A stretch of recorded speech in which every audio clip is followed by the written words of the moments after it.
waktu Indonesia Tengah dalam program acara Keluarga Sakinah untuk edisi hari Kamis 30 Maret 2023. Sore ini kembali Al-Ustadz Dr. Furkan Mawardi bersama kita di program Keluarga Sakinah. Dan sore ini kita juga akan mengundang pendengar untuk bergabung di layanan telepon 0426 2329 709 dan 0822 96090996. Dan bisa juga di WhatsApp ya, di layanan tadi, WhatsApp SMS boleh di 082296090996. Sore ini kita akan berbincang tentang janji ihrar. Ya, tema sore ini saat perjanjian yang kuat telah diikrarkan, maka apa yang akan terjadi? Baik, kita bersama dengan Al-Ustadz Dr. Furkan Mawardi dan langsung saja kita menyapa. Assalamualaikum, selamat sore Pak Ustadz. Ya. Kayaknya tes. Oke, sip. Bismillah, alhamdulillah. Assalamualaikum warahmatullahi wabarakatuh. Waalaikumsalam warahmatullahi. Alhamdulillah rabbil alamin alladzi anzala as-sakinata fi qulubil mu'minin liyazdadu imanan ma'a imanihim. Allahumma shalli ala Muhammad wa ala alihi wa sahbihi jama'in amma ba'd. Baik, alhamdulillah pemirsa semua, pendengar setia RRI Mamuju. Mbak Hijrah, puasa Mbak Hijrah? Alhamdulillah. Tapi baru 3 Pak Ustadz. Kalau banyak perempuan selalu dapat duluan ya. Selalu ada bonusnya. Bonus itu bukan bonus Pak Ustadz, justru berkurang jadinya. Okay. Jadi itulah istimewanya perempuan itu. Ya, perempuan itu kan makhluk yang istimewa. Ya. Banyak istimewanya. Alhamdulillah. Ya. Sendiri surahnya sendiri ada surah wanita sendiri kan? Kalau surah pria? Enggak ada surah. Surahnya satu wanita kan? Surah Nisa saja Nisa. ya. Tidak ada surah Rijal. Iya. Kemudian banyaklah keistimewaannya kan.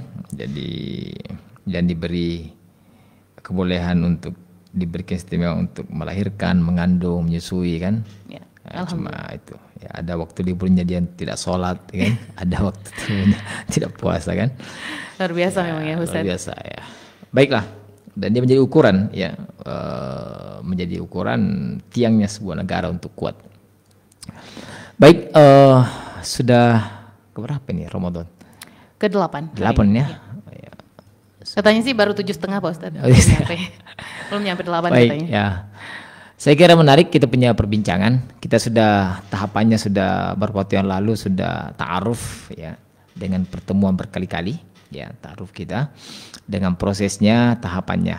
Nah, ibaratnya sudah selesai minta. Ya. Akad ini kata akada yaqidu aqdan, akidatan akad kuat, mengakar. Jadi di Al-Quran itu orang yang akad diistilahkan dengan mitsaqan ghalidha ya. Sebuah perkataan yang sangat berat. Perkataan yang berat yang mengandung sebuah konsekuensi ya gitu. Jadi sebuah ikatan yang dilakukan seorang laki-laki kepada perempuan dan seorang penyerahan wali atau bapaknya perempuan, walinya perempuan kepada si laki-laki. Prosesnya sangat cepat, prosesnya tidak lama, hanya memakan waktu kurang lebih sepersekian detik. Ya kalau anunya ya cepat ya, 2 menit itu. Ya, saya terima nikahnya kan. Saya nikahkan dan kawinkan engkau dengan si A, terima. Ya kurang lebih 5 menit lah. Namun dengan kalimat itu bisa mengubah. Ya. Mengubah apa? Ya satu mengubah status. Ya, yang tadinya gadis sudah menjadi istri, yang tadinya laki-laki menjadi pejaka menjadi seorang suami. Ya, jomblo ya, jomblo berubah menjadi tidak jomblo. Tidak jomblo lagi. Itu bahasa kerennya. Dan perjanjian ini berat. Kenapa berat? Karena inilah yang mengubah. Tadinya si perempuan dan si laki-laki tidak boleh sama sekali melakukan hubungan apapun kecuali hubungan interaksi sifatnya yang terbatas. Ya. Mungkin cuma bisa WA, bisa teleponan. Belum bisa sentuhan, apalagi berduaan. Ya. Apalagi saling memperlihatkan auratnya ya. Tidak boleh membuka aurat. Nah, setelah akad inilah berubah semuanya itu. Yang tadinya haram menjadi halal. Ya. Yang tadinya tidak boleh berduaan, bahkan sebaiknya berduaan, gitu. Ya kan? Kalau tidak berduaan, nggak pernah kelihatan berduaan, nanti justru dicurigai ya. Curigai ya. Bahkan tidak ada nanti yang jadi kalau tidak berdua kan. Baik, karena salah satu tujuan menikah itu kan menghasilkan. Ya. Bagaimana bisa menghasilkan kalau tidak berdua, gitu. Nah inilah di proses akad inilah perlu kita pahami ya, perlu ilmunya ya. Jadi ketika orang menikah ya, itu kan ada 5 rukunnya ya. Rukun itu apabila salah satu tidak ada maka batal dia. Ya. Rukun nikah itu ada 5. 1 ada calon pengantin pastinya ya. Yang kedua ada wali, ketiga ada 2 orang saksi, keempat ada mahar, dan kemudian kelima ada sigat akad nikah atau ijab qabul ya. Jadi yang pertama adalah sebelum menikah ini harus pasti memang ini mempelainya ada. Ya. Meskipun tidak duduk di depan, ya kan? Tapi ya sudah ada, ya apakah dia di kamar atau di dalam atau bagaimana?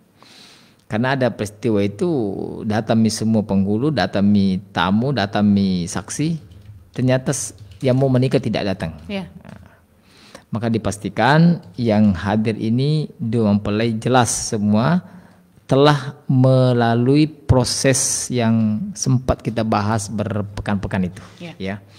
Proses mencari, menemukan, mengetahui, menyeleksi, ya kemudian proses ta'arufnya seperti apa, maka jatuhlah pilihan kepada si yang paling disayangi, ya gitu.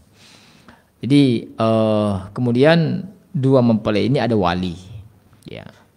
La nikah illa biwali, kata Nabi, ya. Tidaklah sah orang menikah itu kalau tidak ada wali. Ya. Kalau di Indonesia kita ini di kompilasi hukum Islam wali itu ada 2 yang diakui.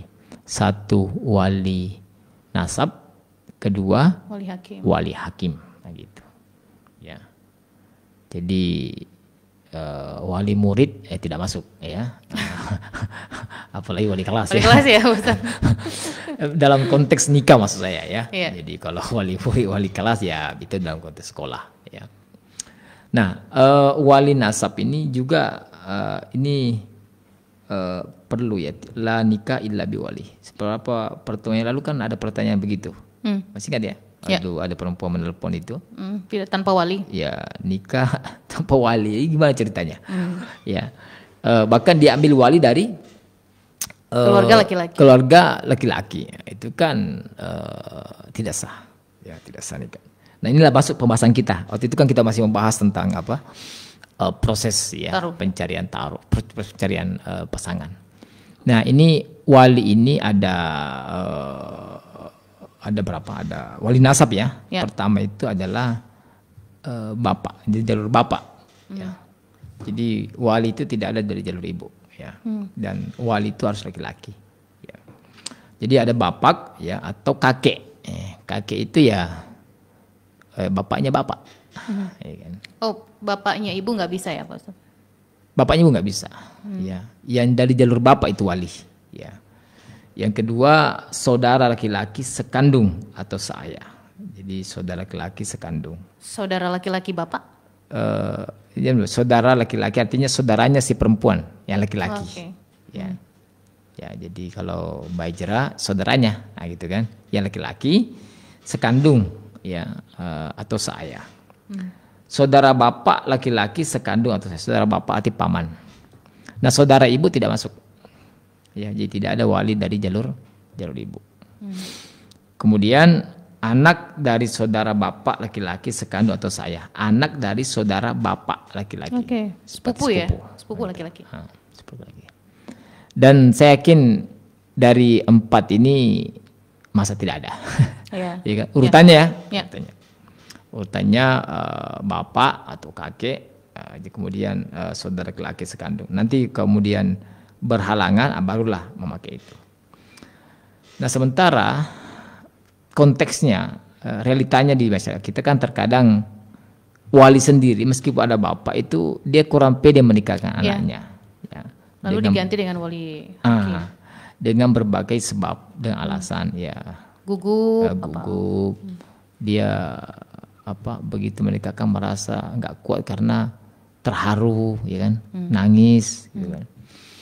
Kemudian ya dengan berbagai macam alasan lah. Ada juga ya merasa tidak pede gitu kan, takut salah kayak. Apalagi ini kan sakral ini. Yeah.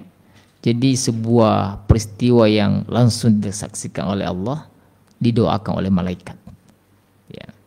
Dan iblis menangis. Ya. Iblis itu kan menangis ketika ada orang akad. Oh ya, iblis itu paling sengsara, paling menangis dan paling kena kesedihan ketika ada orang menikah. Dan paling gembira sekali ketika ada orang cerai. Gitu. Ya, sebayangkan kenapa dia sengsara? Karena tadinya orang bisa berdosa, kemudian nikah itu kan jadi pahala. Ya. Yeah.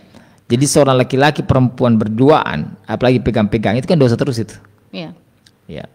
La yakhluwanna ar-rajulu bi imra'atin fa inna tsalitsahuma syaiton, ya. Jangan laki-laki perempuan berduaan yang bukan mahramnya. Ketiganya setan. Di situ maksudnya ketika dia berdua belum menikah, setan hadir di temannya di situ, mengkompori, memprovokasi. Tapi kadang dipelesetkan ya Pak Ustadz. Kadang kalau misalkan ketemuan bertiga, yang ketiganya itu disebut ini setan gitu. Maksudnya bukan temannya yang setan ya. Artinya ada, kalau dia laki-laki yang manusia ini sepasang sejoli ini laki-laki perempuan berduaan ya, di tempat-tempat yang memang berpeluang memang terjadi maksiat, itu yang hadir tiga-tiganya setan, ketiganya. Ya tentu ya berduaan di sini ya bukan berduaan itu kan ya ada kedekatan, ada terjadi pembicaraan atau ada kontak fisik ya. Kalau sekarang kan saya juga berdua dengan Ibu Mbak Hijrah ini kan. Tapi penontonnya banyak. Alhamdulillah sore ini sudah masuk semua nih, 50 orang. Di Facebook ya. Di Facebook ya. Kemudian di space umum ya. Saya di ruangan saya di kampus ya, biasa juga saya hadapi perempuan yang mahasiswi kan. Ya tentu saya mengatakan tidak boleh kita berduaan ya. Karena tidak berdua sih berdua. Tapi di space umum ya memang konteksnya adalah dia kayak sembunyi-sembunyi gitu. Konteksnya adalah saya dan dia adalah sementara kegiatan akademik gitu kan. Dan space-nya umum, orang lihat dari luar kok kacanya kan. Artinya berdua seperti itu masih diperbolehkan, yang tidak boleh berduaan ya, berdekat-dekatan di tempat gelap ya, di lapangan yang gelap ya, banyak nyamuk ya, ada sapam lari ya gitu. Nah ini yang konteks yang nah disitulah setannya hadir di situ ya iblis. Nah ketika sudah menikah yang tadinya tidak boleh pegangan itu menjadi boleh, bahkan istri dan suami yang pegangan itu sering pegangan bergugur dosa-dosanya itu ya kan. Yang ketika suami laki-laki perempuan berhubungan badan itu zina, maka ketika sudah menikah itu namanya sedekah ya kan. Ibadah ya yang tentu banyak pahalanya. Ya. Nah di proses menikah inilah kemudian yang memang yang untuk mencapai ke sana pelampiasannya cinta itu cuma di situ. Menikah. Jadi melalui ikrar itu. Jadi kalau orang menikah itu, jadi kalau punya cinta itu jalurnya cuma satu, melalui jalur pernikahan. Tidak ada jalur lain. Siapa yang mengekspresikan cintanya dengan jalur tanpa nikah, maka ya siap-siaplah untuk mengalami namanya kesengsaraan, ketidakpastian, kerumitan, ya, kerugian. Ya. Jadi ekspresinya cinta dengan pacaran itu yang kemarin kita bahas ya, status tanpa hubungan tanpa status. HTS, hubungan tanpa status itu ya itu tidak akan bisa ada kemurnian. Ya. Jadi nikah itu kan cinta hakiki sejati, ya, mau sehidup senasib. Kalau orang pacaran itu kan sulit dia menerima kekurangan, dia hanya selalu memiliki kelebihan, dia sulit dia untuk pasti selalu yang indah-indah diperingatkan. Sementara rumah keluarga itu kan tidak semuanya indah, ada riak-riaknya. Baik, kita lari kemudian ini konteks wali ya. Jadi tidak sah ketika tidak ada wali. Jadi walinya tadi itu bapaknya gitu. Bapak atau kakek. Bapak tidak ada, itu bisa saudaranya si perempuan. Kalau misalnya sudah yatim ya, kalau meninggal ke bapaknya kan yatim. Itu saudaranya perempuan yang laki-laki. Saudara perempuan Pak, yang laki-laki. bagaimana kok dia tidak punya saudara laki-laki, perempuan semua? Maka ada saudara bapak. Ya. Saudara bapak. Saya bapak artinya om, paman. Ya, saudaranya bapak. Ya. Jadi kalau misalnya bapaknya sudah meninggal, ya ada nggak saudaranya bapak? Berarti om ya, om dari bapak ya, bukan om dari ibu. Iya, om dari bapak. Dari bapak. Kemudian anak dari saudaranya bapak, ya kan? Jadi, anak laki-lakinya. Anak laki-lakinya. Jadi anak laki-lakinya, saudara laki-lakinya bapak gitu istilahnya. Ya. Ya. Jadi saudara laki-lakinya bapak, anaknya laki-laki. Kenapa misalnya terlambat menikah? Meninggal bapaknya, meninggal itu menjadi omnya. Cari laki-lakinya, anaknya. Oh iya. Nah, gitu. Jadi inilah yang ini dari jalur wali nasab. Ya, wali nasab. Ini berkaitan juga dengan pertanyaan sudah banyak sekali nih. Saya agak heran juga ya, Pak Ustadz. Pertanyaan di sore ini kayaknya kebanyakan ya, sudah masuk semua. Diana ini bertanya, katanya bagaimana jika tidak memiliki saudara laki-laki, apakah walinya bisa saudara sepupu? Tadi sudah dijelaskan ya. Oke, sudah. Sepupu bisa. Ya, didengar baik-baik dulu. Tapi nggak apa-apa. Ya, nggak apa. Ini tadi bertanya sebelum dijawab nih, Pak Ustadz. Sudah masuk pertanyaannya, sudah masuk di awal semua nih. Oh gitu. Iya. Jadi bisa ya, saudara. Oke, silakan. Kalau memang pertanyaan. Kita langsung ke pertanyaan ya. Baik, pertama-tama kami menyapa dulu untuk yang sudah bergabung. Ada Arsya Arham, Intan, Indra Yusuf, Muhammad Hairil, Miftahul Hayat, ada Muhammad Ahsan, Reva, Marsya Mayer, Ketut Murti Andayani, Ramlia Muslimin, ada Putri Mansur, Eva Awan, Puspita, Kade Ayu, Deliana, kemudian ada Nur Hikmah Syahraini, ada Evi Larasati, ada Diana, dan ada Yul Malinda. Dan lainnya ini masih banyak Pak Ustadz, nanti kita menyapa di akhirnya juga. Diana tadi bertanya apakah bisa walinya saudara sepupu kalau tidak memiliki saudara laki-laki. Tadi sudah dijawab ya. Kemudian ada M. Indra Yusuf. Ustadz, ada yang bilang jodoh itu harus dikejar, tetapi terkadang jodoh kita yang menghalangi kita dengan panai yang mahal. Kali ini jawabannya minggu-minggu sebelumnya sudah ada jawabannya ya. Baik. Boleh dijawab Ustaz. Boleh juga. Jadi menikahlah kepada orang yang mau sama Anda. Gitu kan. Jadi sekufu ya. Kita sudah bahas kemarin ya. Sekufu. Ya, sekufu. Jadi jodoh ketika memang kesulitan. Inilah rukun nikah ini ya kita bahas. Ada nggak panai? Gitu.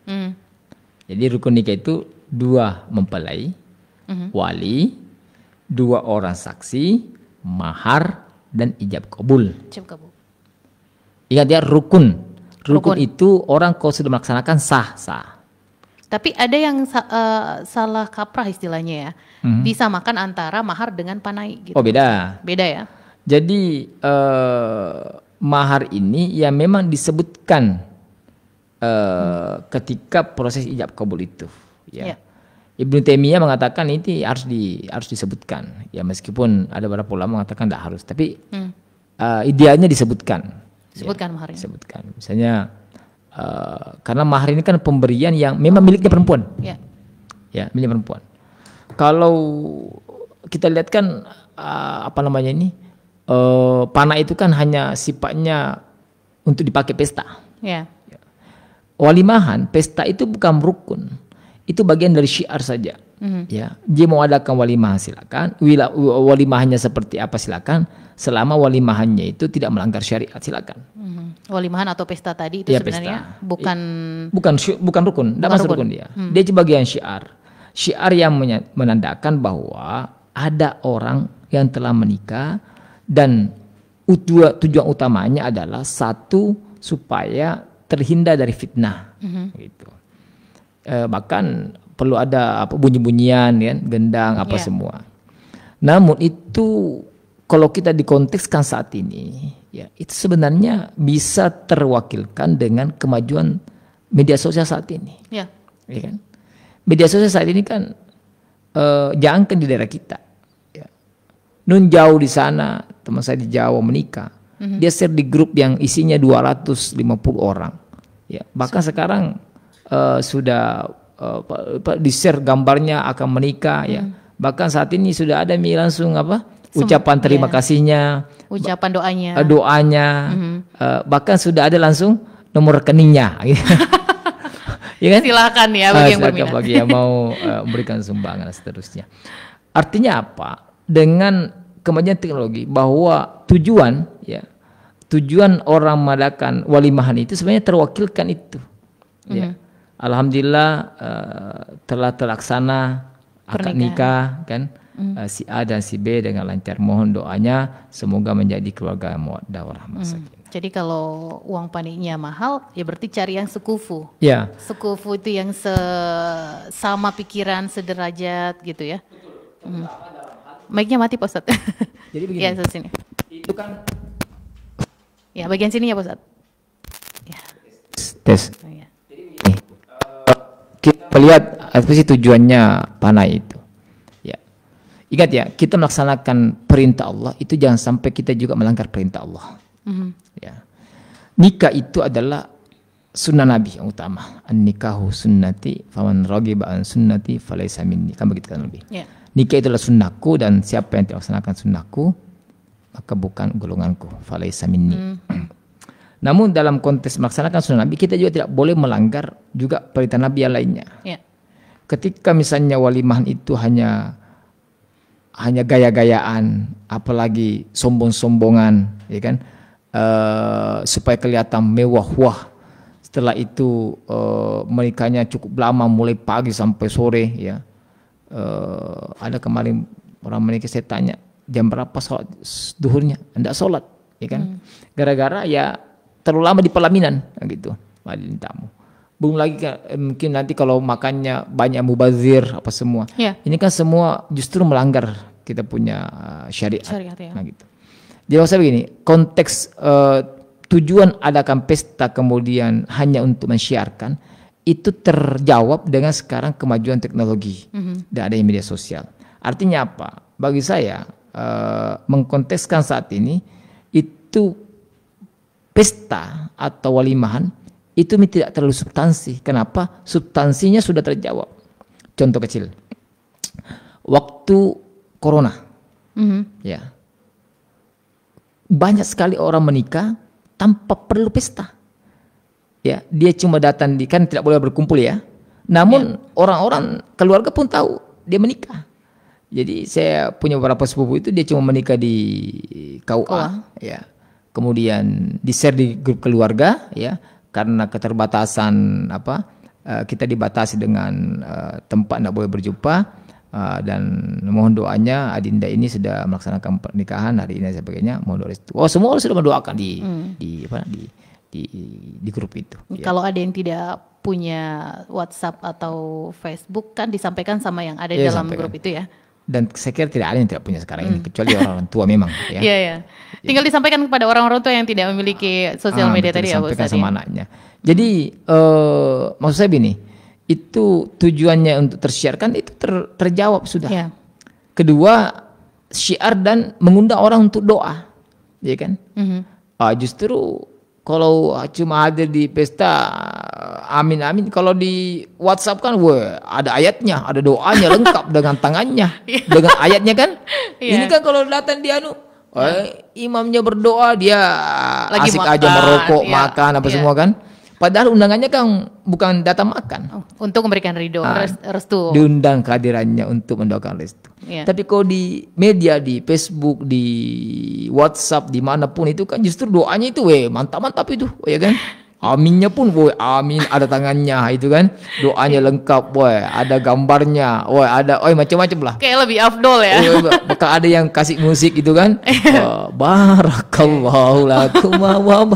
Iya betul. Maksud saya lebih rame kayaknya. Lebih rame dan itu lebih substansi dan itu lebih efektif. Iya kan? Karena melaksanakan walimah itu sejatinya ya untuk memberitahukan kepada orang bahwa si ini dan si ini sudah menikah gitu. Menghindari fitnah. Menghindari fitnah. Kan sekarang sudah ada media Untuk sosial. mensyiarkan itu. Artinya tujuan syiar itu terjawab sudah. Ya. Gitu.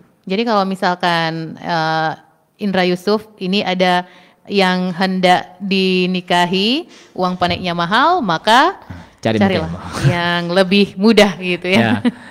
Jadi menikah ya itu adalah kontesnya taisir, mudahkan. Kemudian nanti kita masuk ke bab, ini kan belum masuk mahar ya, kita baru masuk wali ya. Mahar nanti seperti apa sih sebenarnya sesuai sunnah Rasul, nanti kita bahas di. Ini masih banyak pertanyaannya Pak Ustadz. Ya silakan. Kemudian berikutnya dari Muhammad Iksan, kalau menikah dengan sepupu bagaimana Pak Ustadz? Menikah sepupu sah ya. Sah ya, sepupu satu kali? Sepupu sekali ya.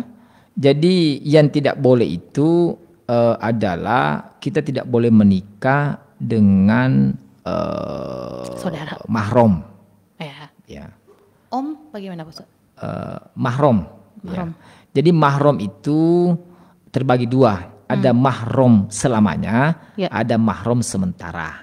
Ya. Mahram ya. Jadi mahram selamanya itu ya memang apapun terjadi nggak bisa menikah. Mau tsunami, mau apa, tidak nggak boleh. Siapa itu? Saudara, ya. Saudara. Orang tua. Orang tua. Anak dengan orang tua gitu. Anak dengan orang tua. Anak dengan anak. Anak dengan anak, ya. Kemudian dengan om.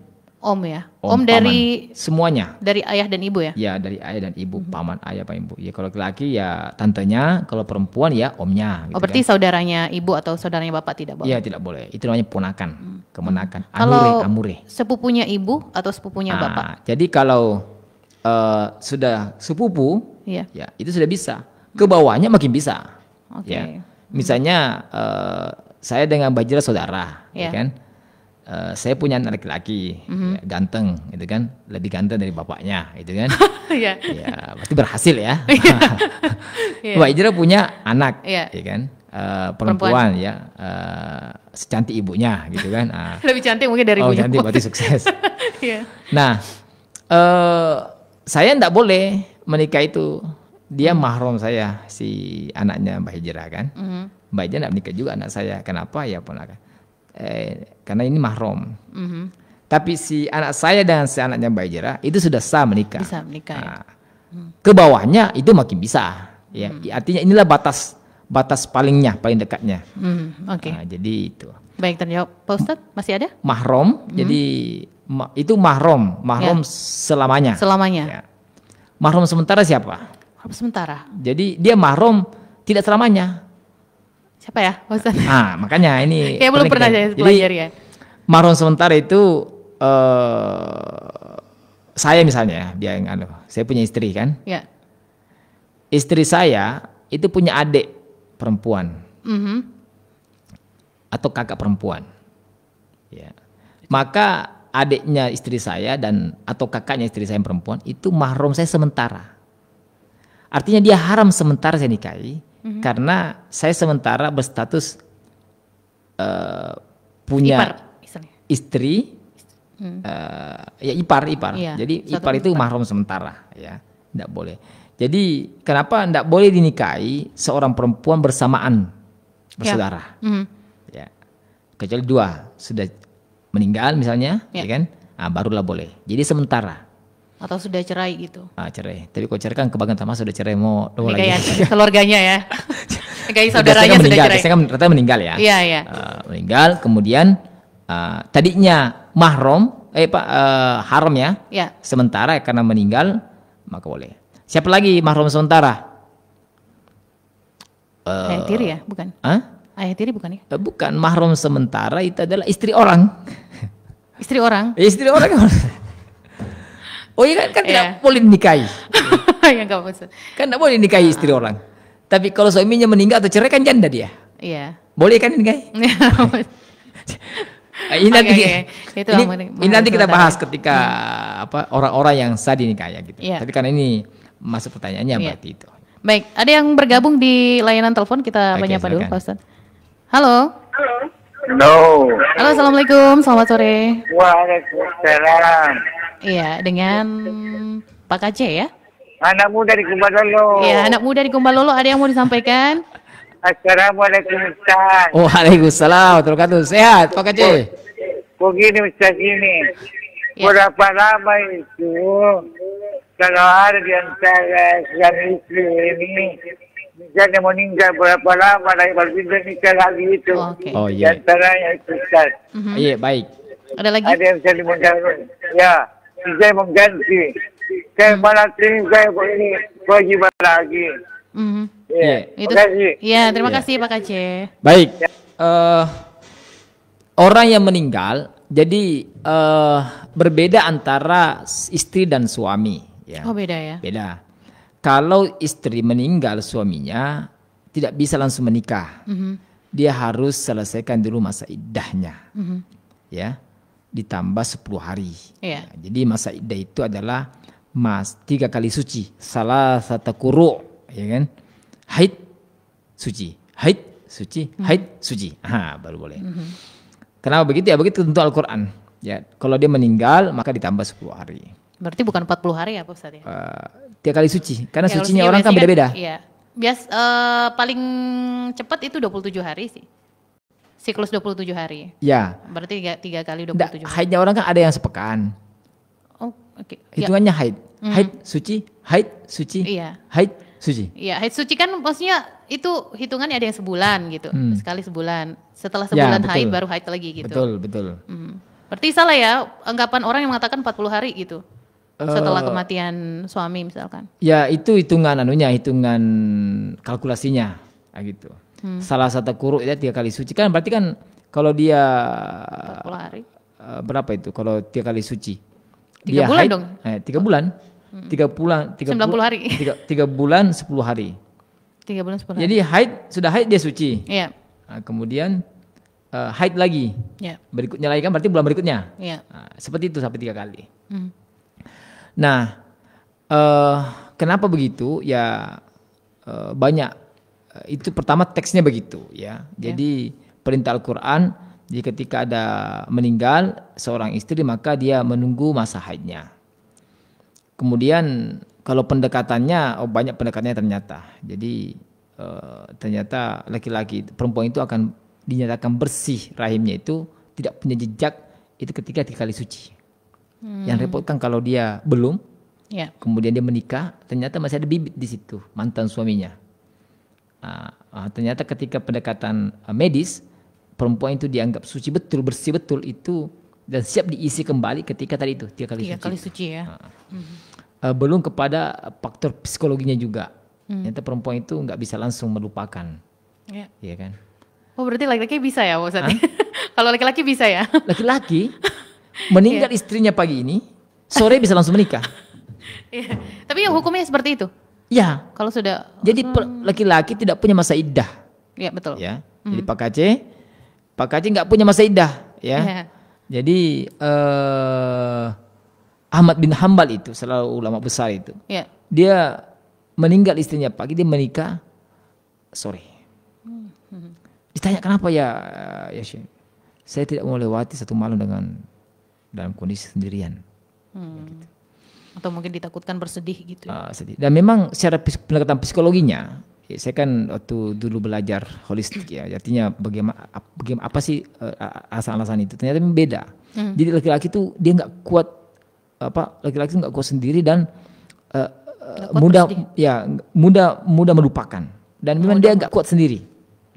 Beda perempuan. Ya. Dan memang kita lihat realitasnya itu. Rata-rata kalau suami meninggal istrinya Cepat menikah ya? cepat menikah. Tapi kalau misalkan 1 hari, ini kayaknya di sini kita belum pernah mendapatkan ya. Ya, Pak Ustadz? secara etis masyarakat, orang bilang belum pikering tanah kuburannya menikah, gitu. istrinya sudah menikah gitu. Artinya kan kita ini berbicara hukum bisa tidaknya, toh? Harusnya tidak perlu diperbincangkan ya kalau terjadi hal seperti itu. Ya, betul. Karena itu sudah sesuai dengan Boleh. syariat. Tapi kan karena kita berbicara boleh atau tidaknya ya kita sampaikan, gitu Ya. kan. Jadi perempuan ternyata itu ketika meninggal suaminya itu dia merasa bisa survive tanpa ada suami. Kedua tidak gampang juga dia melupakan itu, gitu. Psikologi itu. Dan memang perempuan ketika saya laki-laki ya, ketika belajar lagi tentang ilmu seorang suami, memang agak berat dia itu hidup ketika sudah pernah punya istri kemudian tidak ada. Oh, kayak terbiasa gitu ya? Ya, jadi agak kesulitan, dia sudah pernah punya istri, ada dia yang menemani, kemudian tiba-tiba tidak ada dan Dia harus sendiri. dia sendiri itu justru berat, dia hidupnya berat. Gitu. Ya, jadi maka rata-rata suami kalau sudah meninggal istrinya, ya bahkan Aisyah Dahlan itu seorang pakar keluarga itu mengatakan dipesankan kepada ibu-ibu, ya pesankan kepada suaminya dan anak-anaknya, kalau ibu yang meninggal duluan, ya persilakan menikah secepatnya. Ayah untuk menikah, karena itu akan terganggu dia punya psikologi, terganggu dia punya hidup, kejiwaannya juga kejiwaan ketika dia tidak punya teman. Beda dengan perempuan, beda perempuan. Jadi memang perintah Al-Quran itu, perintah Allah itu semua sejalan dengan basis keilmuan. Sudah sesuai ya. Sudah sesuai memang. Dengan banyak hal yang dipertimbangkan. Al-Quran ini tidak ada keraguan, la raiba fih, ya kan? Masya Allah. Jadilah kitab yang tidak ada keraguan, justru ilmu-ilmu yang lain justru makin menguatkan dengan adanya perintah, adanya larangan yang dicantumkan di Al-Quran itu. Jadi Pak Kaceh, satu hari setelah meninggalnya dia angkat sehari Pak, sebelum matahari tenggelam. Iya, bisa menikah ya. Dan pendengar mungkin tidak perlu memperguncingkan ketika ada hal seperti itu karena sudah sesuai dengan syariat. Tidak ada masa iddah bagi seorang laki-laki. Baik, sudah terjawab Pak Ustadz. Berikutnya ini banyak sekali pertanyaan Pak Ustadz. Bagaimana jika seorang laki-laki menikah tanpa meminta izin atau memberitahukan kepada orang tuanya gitu? Apakah sah pernikahan ini? Dari Aninda Safila. Baik, laki-laki yang menikah tidak izin orang tua tidak ada masalah. Oke. Ya. Karena laki-laki menikah kan tidak perlu wali. Ya. Ya, dia menikah. Cuma secara adab, etika, ya tetap melibatkan orang tua. Apalagi menikah ini adalah sebuah ibadah. Yang tentu ibadah itu kita merindukan keridhaan Allah. Ya. Nah, salah satu jalan terbaik mendapatkan ridha Allah itu kan dengan ridha orang tua, ya kan? Ridha Allah fi ridhal walidain wa sukhtullah fi sukhtil walidain, kan ridhanya Allah itu kan ada ridhanya orang tua. Nah, kalau Anda menikah tanpa ada ridha orang tua, meskipun tidak masuk dalam rukun nikah, Anda sudah menyalahi sebuah perintah Allah yang lainnya. Baik. Jadi menjadi keridhaan orang tua. Karena apapun nanti doanya orang tua itu tidak pernah terputus meskipun kita sudah menikah, dan dia mustajab. Nah, doa orang tua bagi si laki-laki, si anak baik perempuan laki-laki itu terus terijabah. Maka ya usahakan ketika menikah mendapatkan izin dan ridho dari orang tua. Meskipun orang tua laki-laki tidak hadir, gitu ya. Yang penting dapat restu. Ya, memberikan restu orang tuanya. Baik, berikutnya dari Tija Gusti. Assalamualaikum Pak Ustadz, izin bertanya, kenapa wali pernikahan selalu diambil dari pihak bapak atau ayah? Ya, jawabnya ya begitu aturannya. Begitu aturan Al-Quran, begitulah perintah Nabi seperti itu ya. Bahwa kita sama dengan pertanyaan, kenapa subuh 2 rakaat, duhur 4 rakaat? Ya, karena memang perintahnya begitu. Perintahnya begitu. Kenapa puasa mulai terbit fajar sampai terbenam matahari? Ya, jawabannya adalah ya karena itu perintah, gitu. Hukum sudah tidak bisa ditawar lagi gitu ya. Sudah tertuang dalam Al-Quran seperti itu ya. Mungkin karena ayah ini adalah seorang pemimpin dan termasuk laki-laki adalah calon seorang pemimpin ketika belum menikah, maka kemudian diambil dari. Kalau kita mau logikakan atau pendekatan-pendekatan sains ilmu lainnya bisa aja terjawab, gitu kan? Sama, kenapa puasa misalnya mulai duhur sampai mulai terbit fajar sampai terbenam matahari? Ya, kenapa 30 hari? Oh, ternyata ketika diteliti ya memberikan kesehatan semua. Itu bisa diberikan dalil-dalil penjelasan-penjelasan. Tapi bagi orang beriman, ketika ada perintah, ada syarat, ada jalan, ada aturan seperti itu ya sami'na wa ata'na, ya kan? Seperti itu. Masa aturan tidak diikuti, bukan aturan malah diikuti gitu ya. Apa yang datang dari Nabi, dari Allah silakan ikuti, apa yang dilarang silakan ditinggalkan. Ya. Seperti itu. Baik, Pak Ustadz, berikutnya dari Sulfani Yusuf. Apakah boleh menikahi seorang yang tidak dicintai? Dalam hal ini tentang perjodohan. Menikah itu tidak ada rukunnya harus mencintai sebenarnya. Kan terkadang ya cinta itu kan datang belakangan, ya gitu. Jadi ketika misalnya saya cinta calon tapi tidak memenuhi syariat. Oke. Yang kita bahas beberapa waktu yang lalu ya. Ya. Jadi termasuk beda agama. Kemudian sulit diatur, dia ternyata bukan orang yang beragama dan bukan juga menjalankan agama, kemudian orangnya kasar ya, dia macam-macam lah yang kita bahas kemarin itu ya. Orangnya kasar, kemudian dia taat ya orang tua, tapi cinta kita itu cinta buta untuk dia. Nah sementara ada yang baik, soleha, yang kita bahas beberapa waktu ya, sudah soleha, sudah baik, seiman juga seiman, tapi belum ada rasa cinta di situ, ya kan? Ya pilihannya ya ikuti yang ada aturannya. Jadi cinta itu nanti bisa hadir belakangan. Ya, ikuti perintah syariat dulu. Cinta itu bisa belakangan hadir. Ya, jadi banyak orang menikah itu belakangan cintanya. Apalagi kalau punya pasangannya soleh-soleha ya nggak mungkin ya nggak bisa hadir cintanya ya di tengah kebersamaan itu ya bosannya. Kalau sudah saling bersama, apa lagi, gitu kan? Makanya cari yang soleh-soleha dulu gitu, yang seiman gitu. Ya betul, cari aturannya dulu. Jadi dinikahi lawan jenis itu kan sudah jelas, bukan dicintai dulu pertama, enggak. Perempuan ya li ahliha, li maliha, li jamaliha, li diniha kan itu. Ya kalau laki-laki lihat pemahamannya, lihat akhlaknya. Apalagi kalau cintanya berdasarkan wajahnya, berdasarkan harta dan seterusnya, ini bisa terjebak kepada cinta semu ya. Cinta semu itu ya cinta yang tidak bisa kuat selamanya. Seperti itu. Ya, baik Pak Ustadz, berikutnya dari Arsya Arham. Assalamualaikum Pak Ustadz, bagaimana jika seorang melangsungkan pernikahan tanpa ada restu dari orang tua? Tadi juga sudah sempat disinggung ya. Jadi lebih baik dengan restu orang tua, apalagi kalau pihak perempuan nih. Perempuan wajib harus ya. ada walinya. Harus ada wali. Jadi kalau orang tua perempuan tidak restu ya tidak ada wali gitu nanti ya. Siapa jadi walinya? Ayah dulu kan Pak Ustadz. Adanya. Ibu tidak bisa jadi wali ya. Jadi kalau dia pakai pamannya ya, dia sogok pamannya tetap, karena wali itu diurutkan. Kalau masih ada bapak, masih ada maka bapak ya. Baik. Pak ku sogok maki Pak, jadi wali maki kan. Bapakku tidak mau itu sama itu.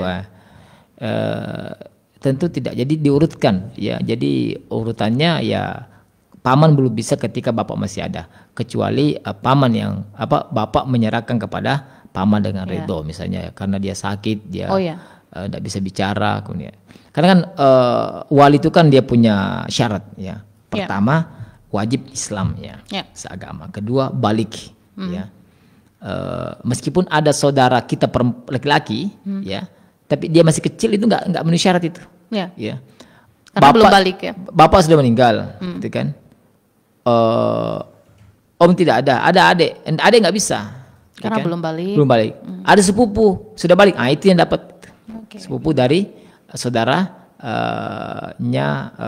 bapak, ya. Saudara laki-lakinya bapak yang laki-laki. Gitu.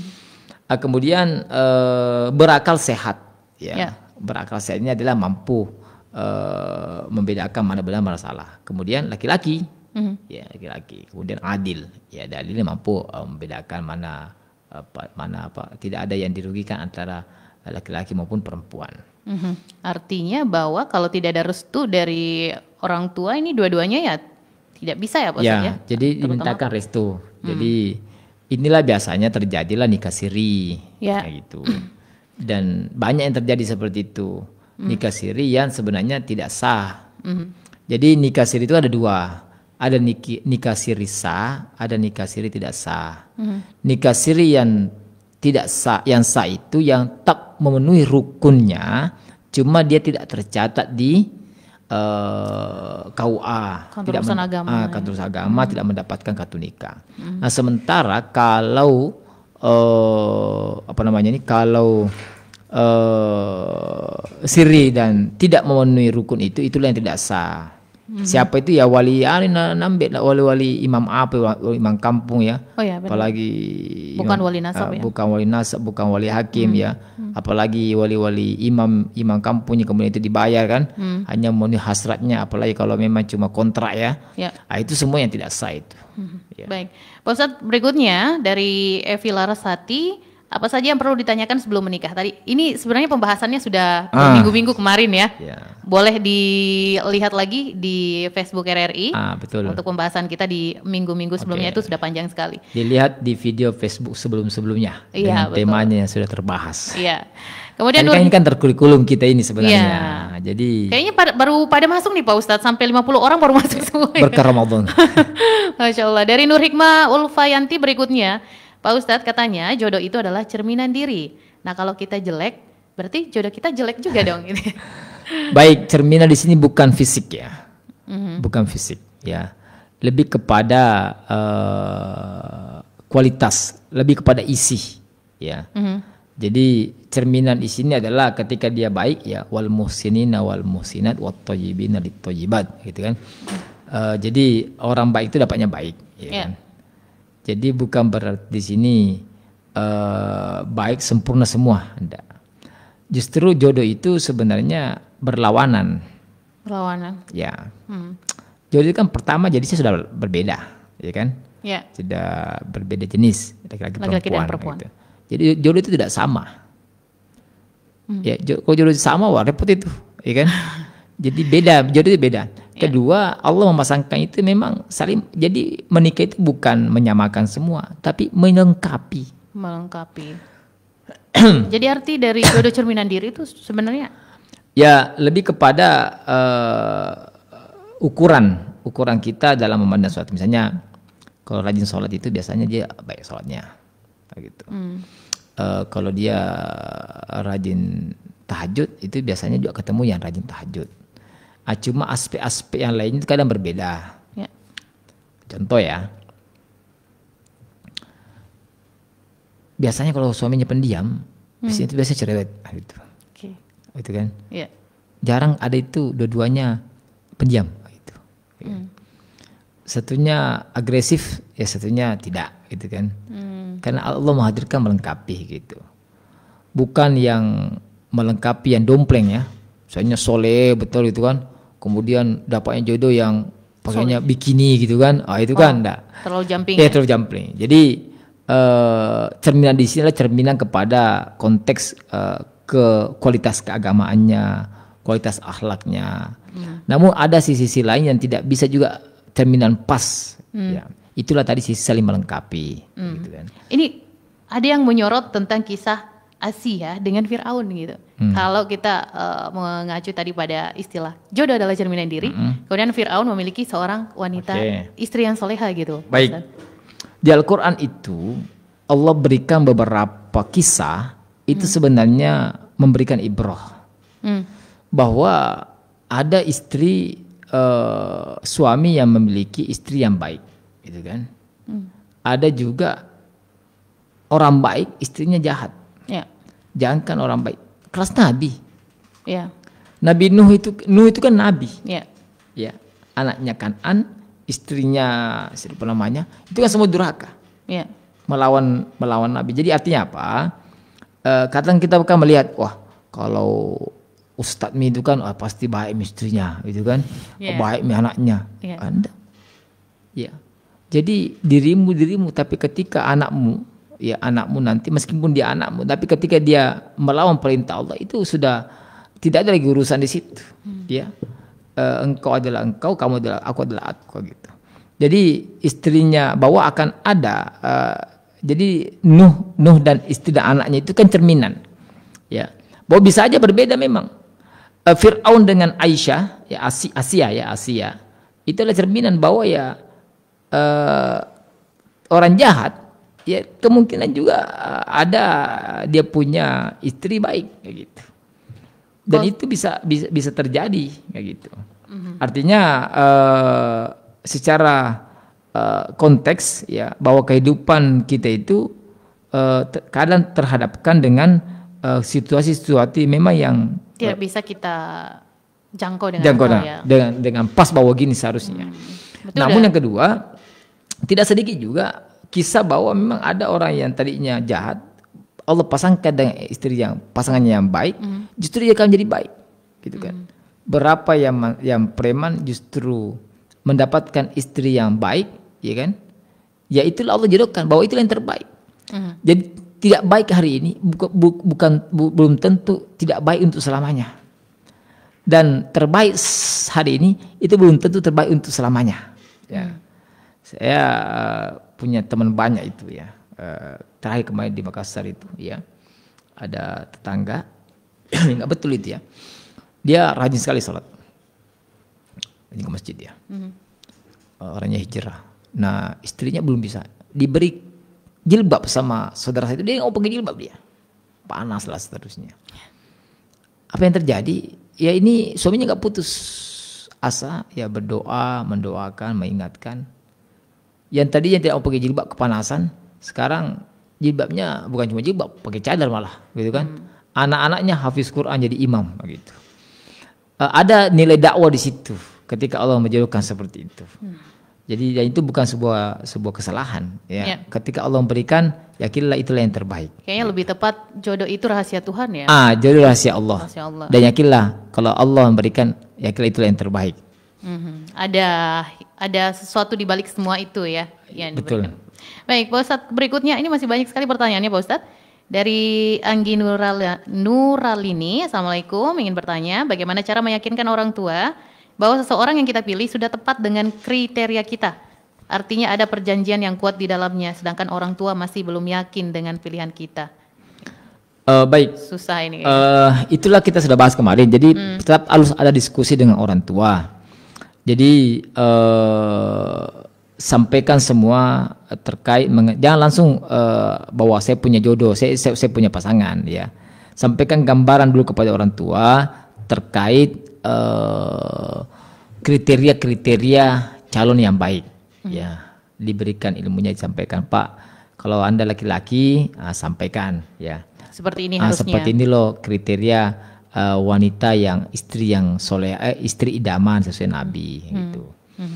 Kemudian kalau laki-laki sampaikan begitu, kalau perempuan sampaikan begitu. Pak, Nabi itu syaratnya kalau orang menikah cari laki-laki yang baik agamanya dan bagus pemahamannya. Kalau kita tidak mampu memberikan langsung dengan lisan, ya bisa sampaikan dengan video, ya kirimkan videonya di WA-nya kan. Video ceramah nih. Video ceramah tentang itu. Iya. Salah satu menasihati orang kan sekarang kan tidak perlu kita harus menasihati langsung dia. Kita perlu menasihati dia dengan nasihatnya orang. Dengan apa ya, mengirimkan video-video pendek ya, ceramah dan seterusnya. Ya, boleh lah. Terkadang kalau kita yang memberikan langsung dianggap satu menggurui. Iya, betul. Kedua, lah kau itu baru anak kemarin kok, ya kan masih bau apa? Bau kencur gitu. Bau kencur kan mau nasihati. Iya. Bisa ditempuh berbeda. Jadi kalau misalnya atau pas kita nonton video kita rekam, kita kirim. Itu bagian usaha. Jadi ikhtiar untuk menyampaikan. Nah kemudian yang kedua, setelah ilmu masuk ya baru sampaikan ya bahwa ada seperti ini. Kemudian selalu jangan ada pertengkaran atau melawan orang tua. Di balik kita berdiskusi dengan orang tua itu tetap mendahulukan adab, ya mendahulukan adab. Kemudian ketiga, teman-teman semua jangan lupa doa, ya. Ya, berdoa. Berdoa karena ya muqallibal qulub, ya kan, siapa yang membolak-balikkan hati kan itu kan Allah. Ya. Jadi ketika sudah ikhtiar maksimal, jadikan doa sebagai pengunci kayak gitu. Ya Allah, saya sudah senang ini memenuhi syaratnya nabimu, sunnah nabimu, tapi bapak ibu kok masih belum gitu kan. Doakan ya semoga Allah melembutkan hati orang tua. Baik. Kalian orang kan itu berubah satu karena memang pandangannya yang belum sampai, ilmunya belum sampai ya. Pahamnya salah dan salah paham itu kan karena keilmuannya. Yang kedua ya memang belum mendapatkan petunjuk. Baik, Pak Ustadz, ini masih ada lagi, mungkin bisa dijawab dengan singkat. 2 pertanyaan serupa. Bagaimana dengan anak yang menolak perjodohan orang tuanya dan memilih pasangannya sendiri? Kemudian ada yang dijodohkan dengan orang tuanya tapi tidak saling menyukai satu sama lain. Kalau yang kedua kayaknya sudah terjawab tadi ya. Ya. Yang pertama tadi ya, memilih pasangannya Baik, sendiri. kalau orang tuanya sudah menyiapkan dan terbaik sesuai agama dan dia menolak, dia durhaka. Ya. Jadi kalau misalnya orang tuanya menyiapkan, sudahlah cantik, baik, soleha, pinter, gitu kan? Lengkap dan itu baik, gitu kan? Iya. Kemudian dia menolak karena sudah cinta buta, ya kan? Dengan si B misalnya yang nggak sholat, nggak menutup aurat, ya kan? Melawan orang tua dan dia karena orang cinta buta itu kan, biar teh sapi jadi coklat itu kan? Orang bilang kata gitu kan, jadi orang kalau sudah cinta kan semua jadi indah, ya. Jelas Al-Qur'annya, jelas perintahnya, ada yang baik kau cari. Jadi kalau dia melawan orang tua, apalagi membangkang, dia durhaka, gitu. Jadi pertanyaan bagaimana Pak Ustadz? Kalau orang tua menyiapkan dan itu terbaik, maka Anda wajib mengikuti itu. Dan yakinlah orang tua itu pasti menginginkan yang terbaik untuk anaknya, untuk menjadi menantunya. Baik, ini pertanyaan berikutnya Pak Ustadz mungkin kita jawab di minggu depan ya, karena masih banyak kita akan rangkum untuk Kamis depan. Mudah-mudahan Pak Ustadz masih bisa bersama kita di Kamis depan ya. Untuk penutup Pak Ustadz ada kesimpulan yang hendak disampaikan? Baik, kita sudah masuk gerbang ya, gerbang penentu ya. Jadi kalau kemarin kan di luar gerbang ya, belum membuka, baru mencari-cari, ini masuk gerbang, masuk ke akad. Perlu kita mengetahui semua karena masih banyak di antara kita belum tahu itu siapa wali, ya kan? Apa syaratnya? Nah, kita ini kan mau beribadah yang tentu syarat sah rukunnya itu harus terpenuhi. Bagaimana ibadah mau sempurna kalau sudah syaratnya sudah tidak terpenuhi, gitu. Ibarat kata kita mau sholat tidak tahu rukunnya, syarat sahnya. Diterima enggak sholat kita? Rukunnya saja ya syarat sahnya kita penuhi belum tentu diterima, apalagi kalau sudah tidak terpenuhi. Maka dari itu kesimpulannya adalah mari kita terus belajar ya dengan wadah keluarga sakinah ini, kita menyempurnakan ikhtiar untuk beribadah menikah, ibadah yang paling utama ya, yang sangat dicintai oleh Rasulullah, dengan belajar terus terkait mengenai ilmu dalam dunia pernikahan, dan kita lanjutkan nanti di hari Kamis. Insyaallah hari Kamis. Baik, terima kasih Pak Ustadz telah bersama kami pendengar. Terima kasih juga telah bersama kami di sore hari ini bersama dengan Al Ustadz Dr. Furqan Mawardi di Keluarga Sakinah. Kita berjumpa kembali Kamis depan dan kita akan menjawab pertanyaan-pertanyaan yang belum terjawab di hari ini. Selamat sore, assalamualaikum warahmatullahi wabarakatuh. Waalaikumsalam warahmatullahi wabarakatuh. Berikutnya kita bergabung dengan Pro 1 Makassar untuk mendengarkan serba-serbi Ramadan. 44 Hijriah dalam Gemas Seripati Maju spesial Ramadan sore hari ini edisi Kamis 30 Maret 2023 bersama saya Arfan Yusri di ruang dengar Anda dan beberapa informasi-informasi yang telah kami siapkan untuk menyapa Anda semuanya. Dan di sore hari ini kita akan awali informasinya dari RRI Makassar dari laporan Iin Nur Fahreni dari kawasan Lo Makassar, dan untuk mengetahui seperti apa suasana sore hari ini di mana masyarakat berburu takjil jelang berbuka puasa. Ya, selamat sore rekan Iin Nur Fahreni. Oke. Kita bisa coba akan terhubung kembali dengan rekan Iin di Kota Makassar yang berada